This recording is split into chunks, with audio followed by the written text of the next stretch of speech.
Bismillahirrahmanirrahim. Assalamualaikum warahmatullahi wabarakatuh. Alhamdulillahirabbil alamin. Wassalatu wassalamu ala asrafil anbiya'i wal mursalin nabiyina wa maulana Muhammad sallallahu alaihi wasallam wa ala alihi wa sahbihi wa man tabi'a bi ihsanin ila yaumiddin, amma ba'd. Saudaraku kaum muslimin, muslimat, ayah bunda para muhsinin dermawan yang sama dirahmati dan dimuliakan Allah. Kembali kami mengajak kepada kita untuk meningkatkan kualitas iman takwa kita kepada Allah dengan yang sebenar-benarnya, karena iman takwa adalah merupakan persyaratan untuk menuju surganya Allah Subhanahu wa taala. Semoga Allah memberikan kekuatan kepada kita untuk mampu memelihara keimanan dan ketakwaan kita, bahkan meningkatkan keimanan dan ketakwaan kita kepada Allah Subhanahu wa taala.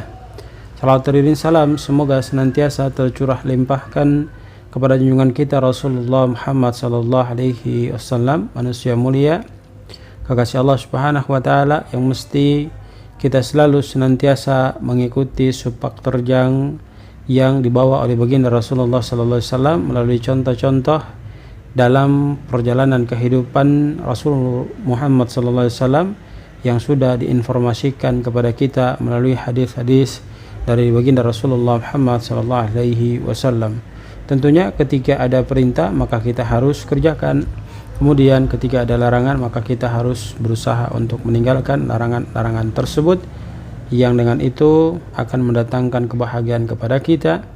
Sebab Nabi sallallahu alaihi wasallam menegaskan, man ata'ani dakhalal jannah wa man asani faqad abah.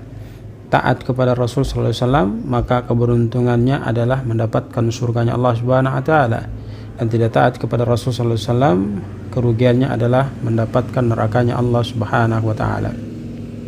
Hadirin yang sama dirahmati dan dimuliakan Allah Subhanahu wa taala, pada pertemuan kita kali ini kita akan kembali lagi membahas salah satu hadis dari Nabi sallallahu alaihi wasallam.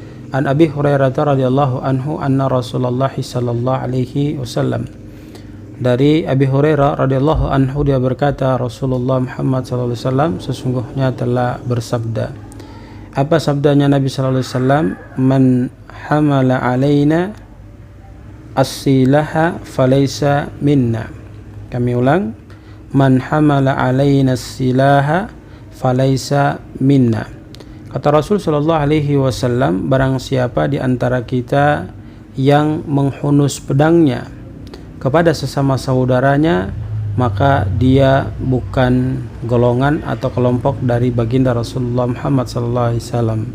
Sekali lagi, barang siapa yang menghunus pedangnya kepada sesama saudaranya, maka Nabi sallallahu alaihi wasallam menyampaikan falaisa minna, dia bukan golongan dari Rasul sallallahu alaihi wasallam.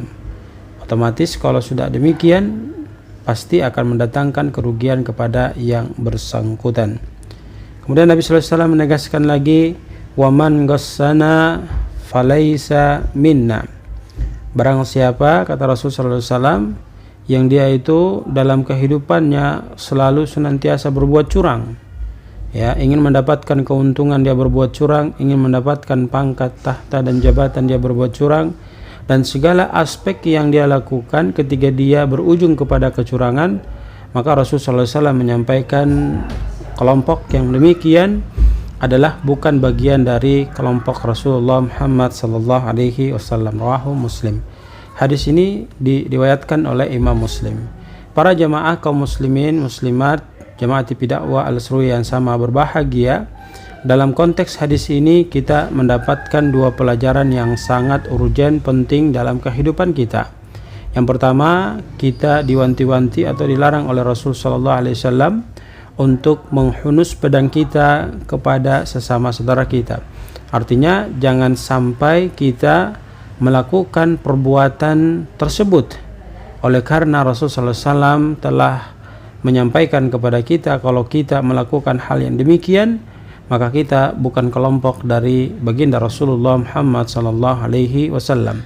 Kemudian pelajaran yang kedua adalah Rasul sallallahu alaihi wasallam mengajarkan kepada kita untuk kita supaya tidak melakukan hal yang memang nantinya mendatangkan kerugian kepada diri kita, yaitu dengan cara melakukan kecurangan. Jadi ini jangan sampai kita lakukan, asbab kondisi demikian akan mendatangkan kesengsaraan, ketidaknyamanan hidup, ketidakbahagiaan hidup kepada diri kita ketika tatkala kita kembali menghadap Allah Subhanahu wa taala.